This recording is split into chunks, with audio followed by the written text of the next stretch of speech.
Bueno, hay una cosa positiva que podría tener la visita de Obama, es que está creando unas expectativas que el régimen de alguna manera no puede cumplir y luego va a tener que lidiar con todo ese desánimo y esa decepción que ya lo vemos, ¿no? Un año después del restablecimiento de relaciones, nadie cree realmente en un futuro, pero el régimen también ha sido muy hábil en hacer juegos ilusionistas, ¿no? Estamos frente a una campaña mediática para aparentar que en Cuba hay un cambio de apertura cuando no lo hay.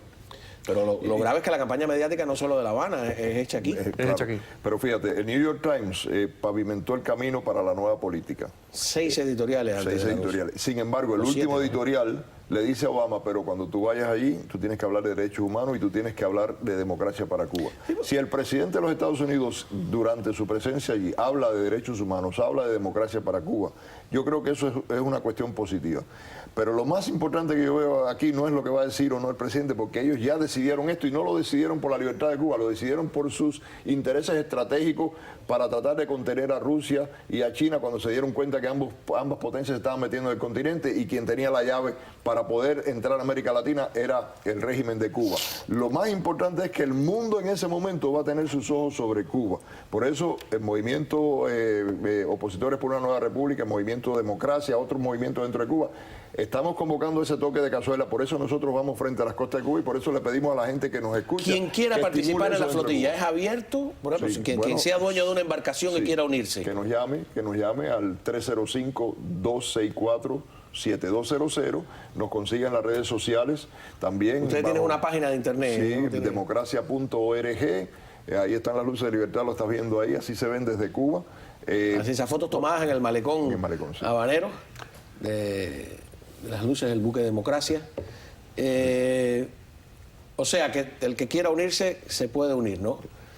Y el que nos quiera acompañar a Cayo Hueso ese día, desde el domingo por la tarde vamos a estar allá, puede acompañarnos también. Sí, porque es más corto desde Cayo Hueso, salir desde aquí sería... Pero lo más importante es que nos ayuden a difundir el mensaje dentro de Cuba, que cuando el presidente esté hablando, que en ese momento suenen las cazuelas para que se sepa que el pueblo de Cuba tiene voz. ¿Qué está haciendo el presidente de los Estados Unidos?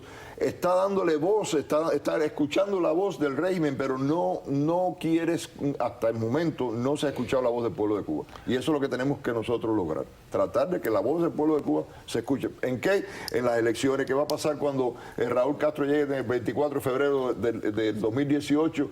Y se baje del trono, ¿va a dar un dedazo para el sucesor? No, ahí tiene que haber un proceso electoral. Nosotros debemos estar hablando de eso, de la reunificación de la familia cubana, de que cese la cuestión de los balseros, de que se reconozca jurídicamente a la oposición cívica y se deje de golpear a las mujeres y se libere de verdad los presos políticos, no se continúen usando como cartas de negociación. Hay muchos tópicos de la voz del pueblo que no se está escuchando y eso es lo que hay que tratar de que se escuche. Yo creo que la solidaridad internacional para los pueblos oprimidos es fundamental. Una visita del presidente de la democracia más poderosa del mundo a un país tiránico solamente se justifica si es en apoyo a los que están luchando por la libertad y por los valores de la democracia dentro de ese país.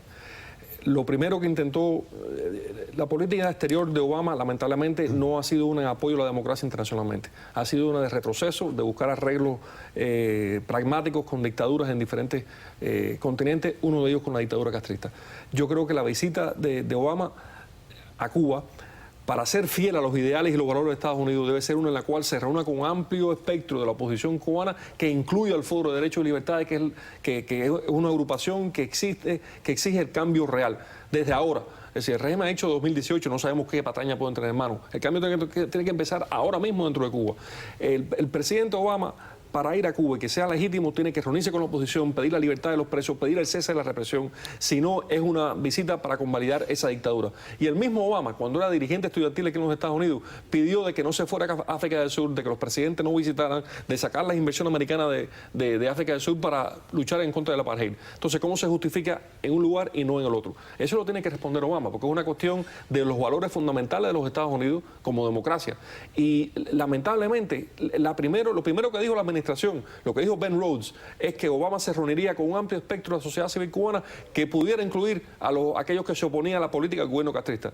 Ya sabemos lo que eso quiere decir. Una reunión con la sociedad civil del régimen. Va a ser una reunión donde va a estar hasta la Federación de Mujeres Cubanas y ahí en un rinconcito a lo mejor hay algunos Kerry después matizó eso, ¿no? Kerry matizó eso, lo cambió, dijo en una posición con los que luchan valientemente. Tenemos que seguir luchando por eso. Esa visita no es digna si no se reúne con la voz del pueblo cubano, que es su oposición, que es la resistencia. Y eso es lo que tenemos que levantar la voz para que suceda. Tú hablaste de esa política que yo le he llamado aquí la de engordar al enemigo, ¿no? O abrazar al enemigo. Y es curioso porque la visita presidencial que se hizo en 1928 durante el gobierno de Gerardo Machado, ¿no? Que fue la última vez que un presidente norteamericano en funciones estuvo en Cuba, está en un contexto bastante parecido. Estaba leyendo un artículo de lo más Esa visita fue desastrosa para Cuba porque ya habían anunciado el cooperativismo, ya los liberales conservadores le habían dado una extensión ilegal del poder a Machado. Estaba Machado montando un Estado autocrático y esa visita vino con validarlo en esa gestión.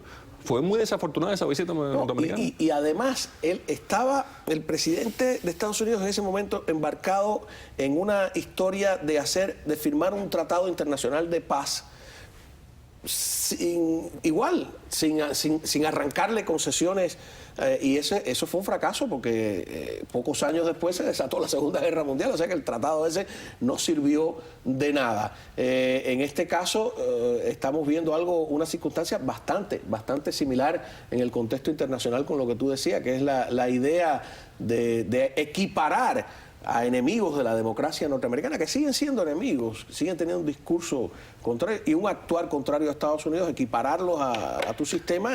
Pero bueno, hay que ver que el régimen castrista estaba negociando con los Estados Unidos secretamente, y mientras estaban haciendo eso, le estaban robando el misil Hellfire en Europa para analizarlo en Cuba, están enviándole armas a la FARC, continúan con este tipo de actividad. Pero además, mandando armas a Corea. Pero mira, esta apertura hacia Cuba comenzó con una inmoralidad que no podemos aceptar. Esa inmoralidad es que estos 3 espías que estaban presos aquí, Gerardo Hernández principalmente, que fueron responsables por la muerte de hermanos nuestros, ciudadanos norteamericanos, fue devuelto a Cuba. Eso es ilegal, eso es inmoral, eso es injusto completamente. Ese hombre estaba pagando por el asesinato en sangre fría, por la emboscada en contra de esas personas. Siempre se ha intercambiado espías, pero no espías que estén involucrados en delitos, ¿no? Muerte de personas.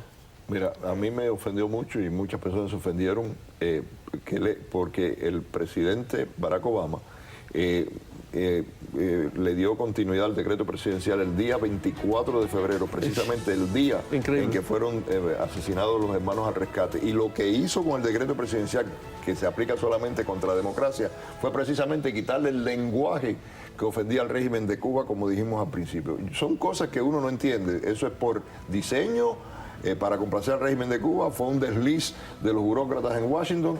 El presidente todavía no ha explicado eso y yo creo que eso se lo merece, y se merece que se explique no solamente la memoria de estos muchachos, sino los familiares que están vivos y están viendo esas cosas, y me imagino que se sienten... Eso que tú has dicho, Ramón, es una ironía trágica.